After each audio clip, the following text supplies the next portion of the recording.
आप सब लोग। तो आज ये इस वीडियो में हम बात करेंगे कि हम यूजर के सेशन को ऑथेंटिकेट कैसे कर सकते हैं।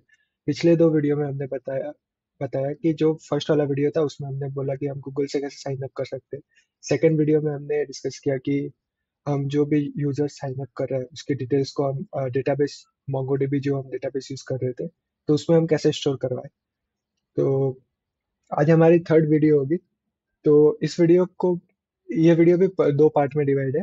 पहला वाला जो हम लोकल स्टोरेज की मदद से यूजर को ऑथेंटिकेट करवाएंगे और सेकंड रहेगा कि JWT टोकन की मदद से हम ऑथेंटिकेट करवाएंगे। तो ये जो फर्स्ट वाली मेथड है वो आप नॉर्मल में लाइक नॉर्मल एप्लीकेशन बनाते टाइम यूज कर सकते हो और ये थोड़ी इजी भी है करना। और जो इसके बाद वाली है JWT वो जो भी बड़े बड़े प्रोडक्शन ऐप या वैसे तो आजकल सब जगह वो ही यूज करते हैं लोग, JWT टोकन वाला। तो इसमें आज हम क्या करेंगे कि जैसे यूजर अभी अभी क्या हो रहा है कि जैसे हम यहाँ से लॉगिन कर देते हैं। जैसे मैंने किसी अकाउंट से लॉगिन कर दिया तो यहाँ पर ये मेरी डिटेल्स वगैरह सब बता रहा है।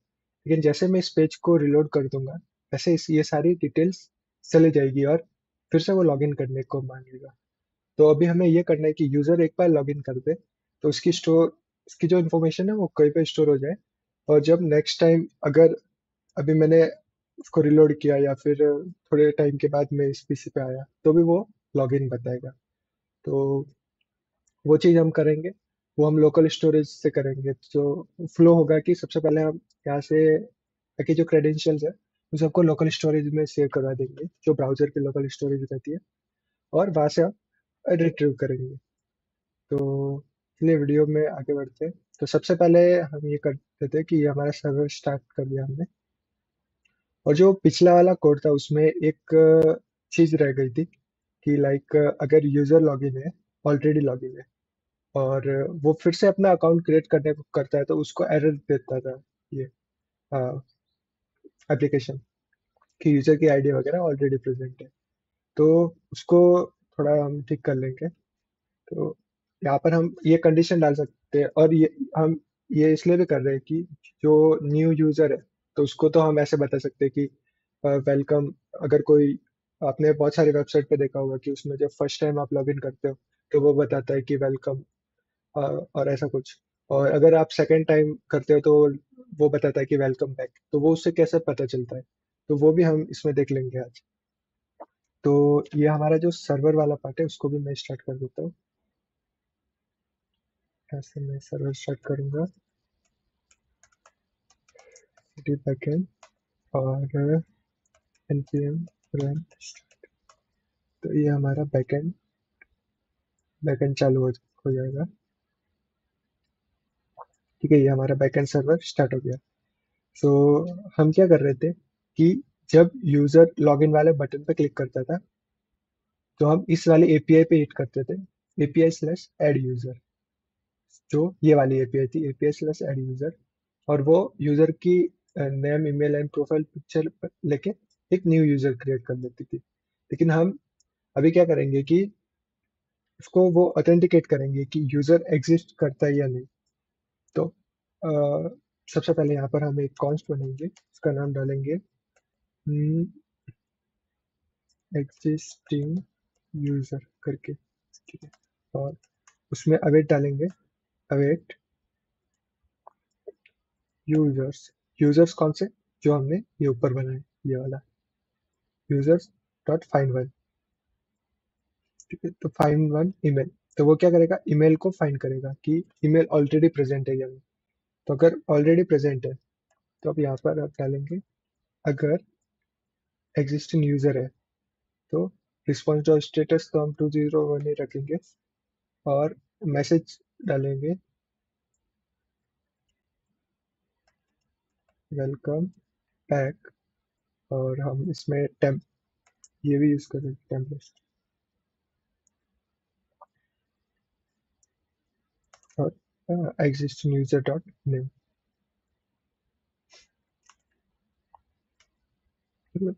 जब यूजर लॉगिन करेगा तब वो बताएगा कि वेलकम बैक, और नहीं तो न्यू रिकॉर्ड क्रिएट करके भेज देगा सेव जेसन में।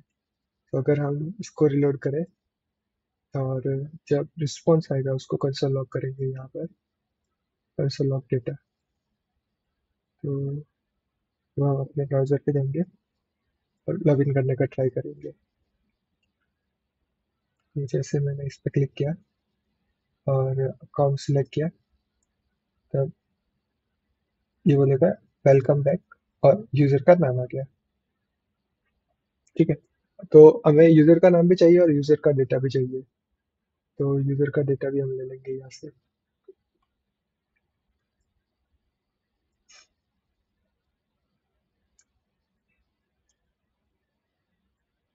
या फिर डायरेक्ट हम एग्जिस्टिंग यूजर को ही डाल देंगे, यूजर की सारी इंफॉर्मेशन। जैसे ये वाला कोड रन नहीं होगा, ये पहले क्या करेगा, जैसे यहाँ पर आएगा वो चेक करेगा डेटाबेस में कि ये ईमेल प्रेजेंट है या नहीं। अगर प्रेजेंट नहीं है तो वो न्यू यूजर बना देगा, अगर प्रेजेंट है तो जो यूजर की इंफॉर्मेशन है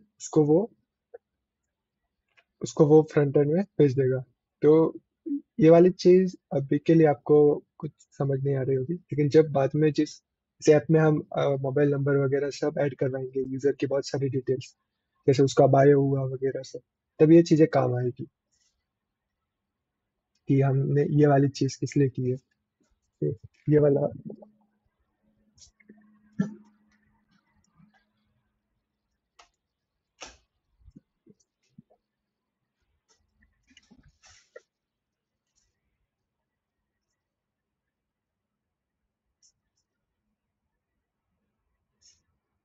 तो ये वाली चीज तो हो गई।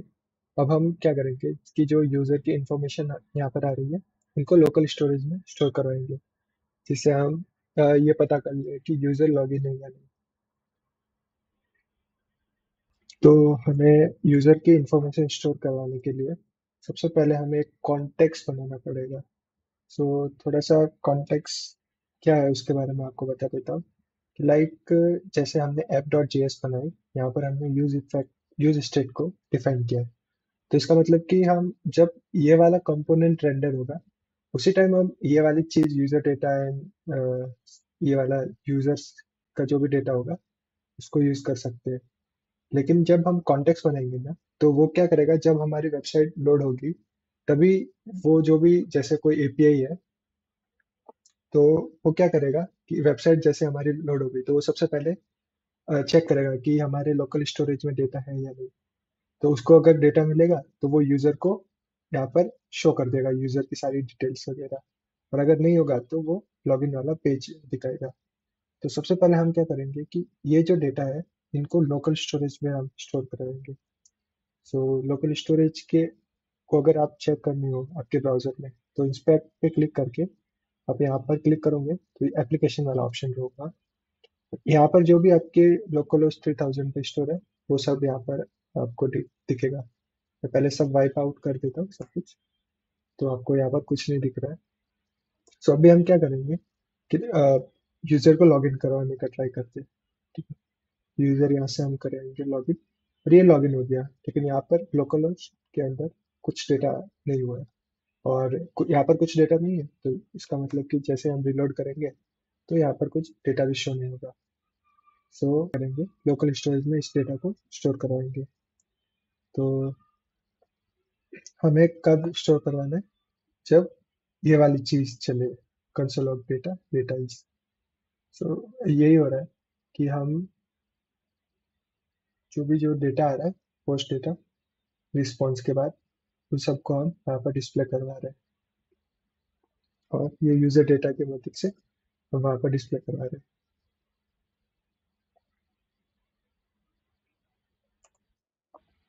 ये वाला रिस्पॉन्स। ठीक है, तो अब हम क्या करेंगे कि ये वाला रिस्पॉन्स तो हमें आ रहा है जब हम गूगल ऑथ की तरफ से कर रहे हैं। ठीक है, और ये वाला जो रिस्पॉन्स आएगा वो हमारा आएगा यहाँ से अपने मोंगोडीबी के थ्रू। जो मोंगोडीबी वाला रिस्पॉन्स होगा उसको हम लोकल स्टोरेज में स्टोर करवाएंगे। तो वो एकदम सिंपल सी चीज़ है लोकल स्टोरेज में किसी भी चीज़ को स्टोर करवाना। तो जैसे हमारे पास ये डेटा आ गया, ठीक है, तो हम यहाँ पर क्या करेंगे कि लोकल स्टोरेज, ठीक है, उसके बाद सेट आइटम, और उसके अंदर हम डाल देंगे यूजर डेटा। यूजर डेटा एक वो हो गया कीवर्ड की, यूजर डेटा की है, और उसमें हम हमारा जो भी डेटा उसको जेसन डॉट स्ट्रिंगिफाई करके ऐड कर देंगे हमारा डेटा, जो जो वाला डेटा हमें मोंगोडीबी की साइट से आ रहा है वो। उसके बाद हम ये लोकल स्टोरेज में स्टोर हो गया। अगर अभी हम यहाँ पर जाएंगे वेबसाइट पे, इसको रिलोड करेंगे, और जैसे हम गूगल से लॉगिन करने का ट्राई करेंगे, तो आप यहाँ पर ध्यान देना, यहाँ पर वो स्टोर हो जाएगा डेटा। ये देखा, यूजर डेटा, जो यहाँ पर जो नाम था उस हिसाब से वो डेटा यहाँ पर डिस्प्ले हो गया। तो इसमें ईमेल आ रहा है, name, profile picture and ID, ये चार चीजें हमें लोकल स्टोरेज में। और अगर हम रिलोड भी करेंगे ना तो भी ये नहीं जाएगा, जब तक हम किसी दूसरे ब्राउजर या फिर दूसरे सेशन में, दूसरे किसी कंप्यूटर में लॉगिन ना करें तब तक ये यहाँ पर स्टक होगा। तो अभी हमारे पास ये हमने गेट कर दिया, सॉरी हमने इसको सेट कर दिया, लेकिन अभी हमें गेट करना पड़ेगा। तो गेट करने के लिए हम ऐसे भी कर सकते हैं कि यहाँ पर एक फंक्शन यूज इफेक्ट बना के फिर हम डालेंगे कि लोकल, जब भी ये वाला सेक्शन लोड हो, वो ऐप वाला सेक्शन, तभी वो लोकल स्टोरेज से डेटा उठा के हमें शो करते हैं। लेकिन ये तो हम एक सिंगल पेज के लिए कर रहे हैं। तब अगर हमारे पास मल्टीपल पेजेस होंगे बहुत सारे, तो हमें हर जगह पर उस लोकल स्टोरेज से हमें डेटा को गेट करना पड़ेगा।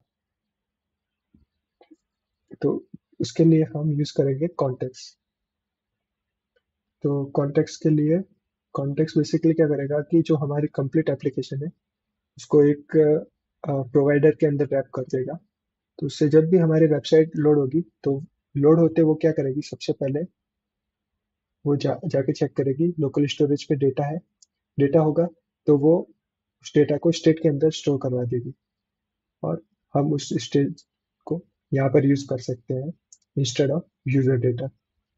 तो वो कॉन्टेक्स्ट बनाते हैं। तो जो एसआरसी फोल्डर है उसके अंदर एक और फोल्डर बनाएंगे, उसका नाम डालेंगे कॉन्टेक्स्ट, और उसके अंदर डाल देता हूँ माई प्रोवाइडर डॉट जेएस। सो माई प्रोवाइडर डॉट जेएस, तो ये एक अलग फाइल होगी। सो हमें हमें इसमें पहले थोड़े बहुत इंपोर्ट करने पड़ेंगे। तो पहले इंपोर्ट करते हैं पोर्ट रिएक्ट, ठीक है, ये सिंपल रिएक्ट हो गई। और उसमें हम करेंगे, एक तो करेंगे क्रिएट कॉन्टेक्स्ट, क्रिएट कॉन्टेक्स्ट, ठीक है। एक करेंगे यूज कॉन्टेक्स्ट, और फिर तो वही है, use effect, use effect and use state. So use effect and use state तो आपको पता ही है, और क्रिएट कॉन्टेक्स्ट और यूज कॉन्टेक्स्ट ये दोनों न्यू चीजें ऐड की है। तो ये अब हम यूज करेंगे तब आपको पता चल जाएगा कि इसको, ये क्या चीज है।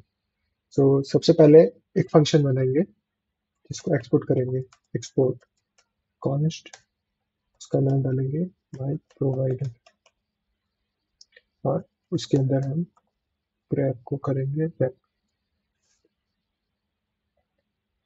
और जब हम कोई प्रोवाइडर बनाते हैं तो उसमें चिल्ड्रन पास करते हैं।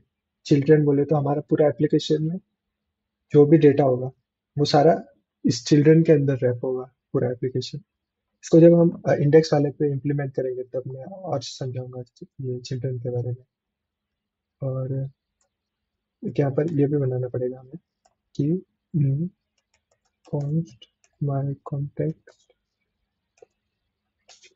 equals to create context, ये वाली हमने यूज की है कॉन्टेक्स्ट बनाने के लिए।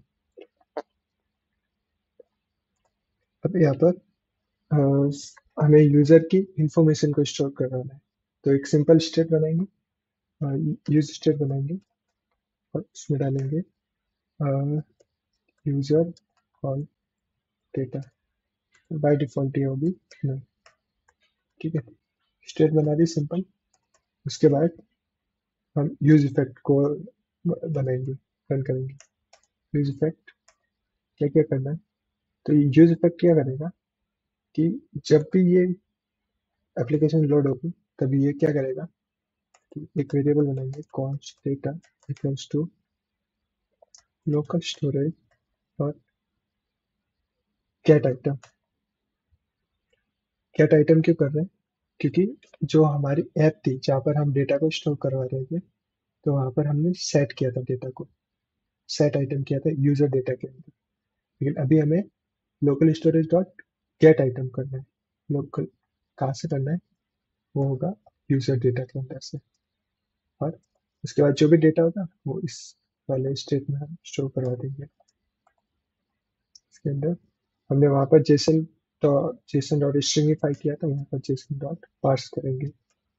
और ये हो गया यूज इफेक्ट का। तो ये क्या करेगा, जब लोड होगी वेबसाइट तो लोकल स्टोरेज से यूजर डेटा को उठा के इस वाले स्टेट में स्टोर करवा देगा। उसके बाद हम करेंगे, अब जो भी ये है, ये दोनों, तो इन दोनों को हमें एक्सपोर्ट करना पड़ेगा, जिससे हम इन दोनों को हमारे पूरे एप्लीकेशन में किधर भी यूज कर सकते हैं, इन दोनों चीजों को। तो एक बनाता हूँ, कॉन्स्ट कॉन्टेक्स्ट वैल्यू, और उसको उसमें पास करेंगे यूजर डेटा ऑन और सेट यूजर डेटा ऑन। ठीक है, ये दोनों जो वैल्यू थी वो हमने यहाँ इस एक इसके अंदर पास करवा दी, कॉन्टेक्स्ट वैल्यू के अंदर डिक्लेयर करके। अब इसको हमें रिटर्न करना पड़ेगा। सो रिटर्न, रिटर्न में हम क्या करेंगे,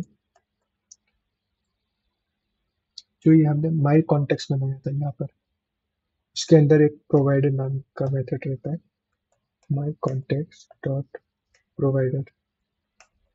ठीक है, और उसके अंदर हमें वैल्यू पास करनी पड़ती है। वैल्यू इक्वल्स टू, हम वन बाय वन भी कर सकते थे लेकिन हमने ये कॉन्टेक्स्ट वैल्यू बना दिया। कॉन्टेक्स्ट वैल्यू को पास कर देंगे इसमें, और उसके बाद इसको करेंगे क्लोज।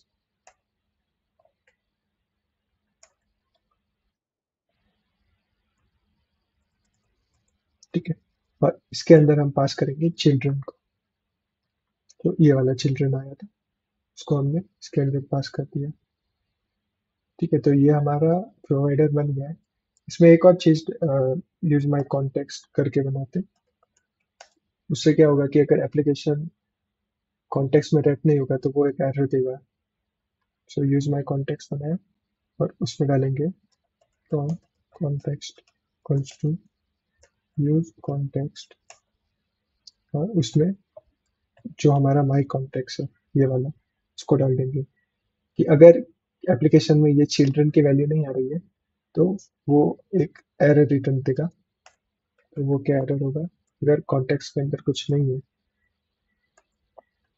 ठीक है, देन ये थ्रो करेगा एरर, थ्रो न्यू एरर करेगा, use contact must be use with in my provider. मतलब एप्लीकेशन को माई प्रोवाइडर के अंदर यूज करो। ये एक एक्सपोर्ट फंक्शन है, इसको करेंगे। ठीक है, तो ये माई प्रोवाइडर वाला काम कंप्लीट हो गया है। अब इसको यूज कहाँ पर करेंगे, तो इसको यूज करने के लिए हमें आना पड़ेगा अपने इंडेक्स डॉट फाइल में, इंडेक्स डॉट जेएस। सो यहाँ पर जैसे हमने गूगल और प्रोवाइडर यूज किया था, वैसे हम वो ये माई प्रोवाइडर यूज करेंगे। तो करेंगे import my provider from context, ये यहाँ से आ रहा है, कॉन्टेक्स्ट के अंदर से माई प्रोवाइडर आ रहा है, और इसे आपको पूरा उसके अंदर रैप कर देंगे माई प्रोवाइडर। ठीक है, और जो ये ऐप है ये है चिल्ड्रन। ये ऐप के अंदर जितनी भी सारी चीजें होगी, ऐप के अंदर जाने के बाद जितने भी कंपोनेंट राउट वगैरह, वो सारे हम इसके अंदर यूज करेंगे। तो ये चिल्ड्रन हो गया। और अगर माई प्रोवाइडर के अंदर जाएंगे तो ये चिल्ड्रन को लेता है। सो ये हमारा प्रोवाइडर भी बन गया। अब हम इसको यूज करेंगे हमारे कोड के अंदर। तो सबसे पहले इसको इंपोर्ट करना पड़ेगा यहाँ पर। सो इंपोर्ट करने के लिए एक सिंपल सी चीज है, इंपोर्ट करेंगे सॉरी कॉन्स्ट कर्ली ब्रेसेस के अंदर यूज माई कॉन्टेक्स्ट। ये यूज माई कॉन्टेक्स्ट कहाँ से आया है, जो हमने ये नीचे से बनाया है। ठीक है,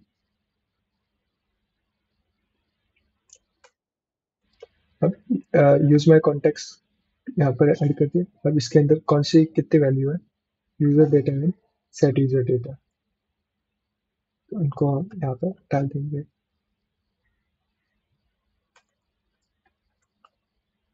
यूज कॉन्टेक्स्ट करके अब यहाँ पर मैं कंसोल लॉग करूंगा यूजर ऑल डेटा। ठीक है,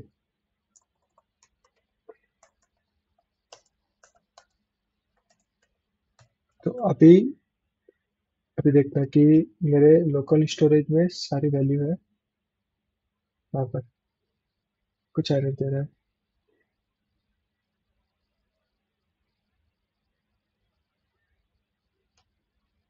एचटीएस के अंदर 11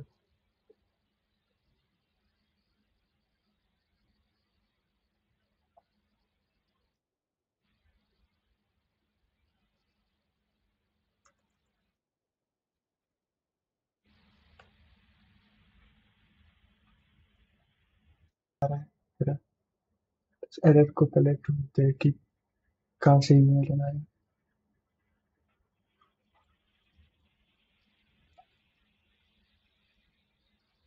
करते हुए डेटा आ रहा है कि नहीं।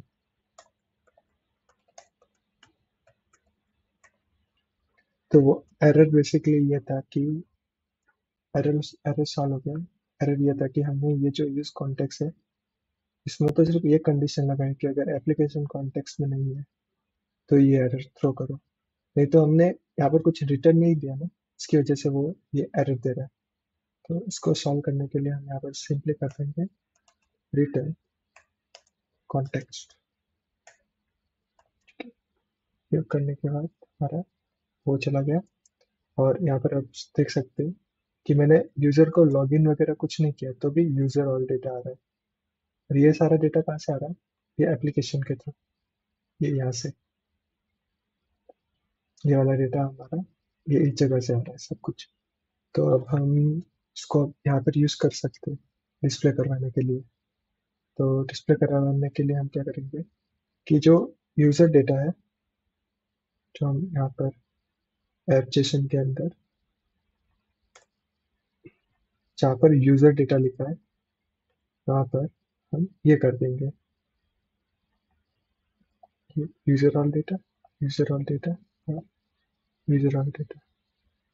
अगर अभी हम जाएंगे तो यहाँ पर हमें डेटा शो हो रहा है और रिलोड कर रहा हूँ एप्लीकेशन को। या फिर अगर इस ब्राउज़र इसको कट करके अगर यहाँ पर लोकल 3000 पे जा रहा हूँ तभी भी हमारा डेटा शो हो रहा है यहाँ पर। अभी जब तक हम लॉग आउट नहीं करेंगे तब तक ये डेटा जाने वाला नहीं है। तो लॉग आउट करने के लिए हम फिर से वो करेंगे, लॉग आउट के अंदर जब यूजर लॉग आउट करेगा तब जो ये वाला स्टेट है सेट यूजर ऑल डेटा, इसको हम कर देंगे नल। तो सेट ऑल यूजर डेटा को करेंगे नल। और लोकल स्टोरेज से भी local storage dot clear remove item किया और यूजर डेटा जो हम यहाँ पर स्टोर करवा रहे थे। और जैसे वो हो जाएगा हम यूज इफेक्ट को रन कर देंगे। तो अगर हम यहाँ पर है और अगर हम एप्लीकेशन में जाएंगे तो यहाँ पर ये डेटा दिखेगा। जैसे लॉग आउट कर देंगे डेटा हट गया, हमारा ये पेज भी हो गया और सब कुछ सही से चल रहा है। तो फिर से मैं यहाँ पर आऊँगा और अगर लॉगिन किया अकाउंट से तो लॉगिन हो गया, यहाँ पर डेटा भी लोकल स्टोरेज में हमारा डेटा सेव हो गया। और रिलोड करूँगा तब ये डेटा नहीं जाएगा, ऐसा कैसा रहेगा। लेकिन इसको अगर लॉग आउट कर दिया तो ये एप्लीकेशन से लॉग आउट हो गया और सब कुछ सही चल रहा है। तो ये सारा चीज़ है। तो इस वीडियो में हमने देख लिया कि कैसे हम लोकल स्टोरेज पे डेटा स्टोर करवा सकते हैं। बेसिकली लोकल स्टोरेज तो इसलिए रहता है कि हम अ, जो भी कोई चीज़ें है जैसे कार्ट, जैसे हम ई कॉमर्स वेबसाइट बनाते हैं तो उसमें कार्ट की वैल्यू आइटम ऐड करते हैं। तो वो भी जब रिलोड करते हैं तब जाती नहीं है, तो वो सारी भी लोकल स्टोरेज के अंदर जाके सेव होती है। तो लेकिन हमने आज ये क्रेडेंशियल किया, वीडियो में देखेंगे कि जेडब्ल्यू की टोकन रहता है, उसको कैसे हम उसको भी हमें स्टोरेज करना पड़ेगा लोकल स्टोरेज के अंदर। तो उसमें क्या रहता है कि अभी जो बैकएंड से हमें जो डेटा मिल रहा है उसमें यूजर की सारी इंफॉर्मेशन आ रही है, जैसे उसका जैसे उसका नाम आ रहा है, ईमेल आ रहा है, ये डायरेक्टली बैकएंड के थ्रू आ रही है। अगर आप नेटवर्क पे भी जाओगे ना, तो नेटवर्क में यूजर वो तो ये देख लो, यूजर की सारी डिटेल्स आ रही है। लेकिन जब हम JWT टोकन से करेंगे ना, तो वो सिर्फ एक टोकन प्रोवाइड करेगा, और उस टोकन की हेल्प से हम सारा डेटा डिस्प्ले करवा सकते हैं। तो फिलहाल वीडियो में इतना ही।